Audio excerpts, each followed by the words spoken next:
பெரும் மதிப்புக்கு மரியாதைக்குரிய வன்னிப்பேர் கிராமத்தை சேர்ந்த ஆண்டோர்களே, சான்றோர்களே, நாடக அரசியர்களே மற்றும் தலைவர், ஊராட்சி மன்ற துணைத் தலைவர், வார்டு உறுப்பினர்கள் மற்றும் இளைஞர்கள், மகளிர் அனைவருக்கும் எங்களுடைய ஆரணி அருள்ஜோதி நாடக மன்றத்தின் சார்பாக வணக்கத்தை தெரிவித்துக் கொள்கின்றோம். இந்த நாடகம் எதற்காக என்று கேட்டால், ஆண்டுக்கு ஒரு முறை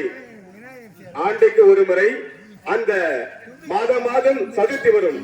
ஆனால் ஆவணி மாதத்திலே வருகின்ற சதுர்த்தி தான் இங்கே இருக்கின்ற பிள்ளையாருக்கு ஆவணி மாதம் சதுர்த்தி என்பதுதான் இந்த விநாயகருடைய பிறந்த நாளாக இங்கே கொண்டாடி கொண்டிருக்கின்றோம். இப்பொழுது இந்த வன்னிப்பேர் கிராமத்திற்கு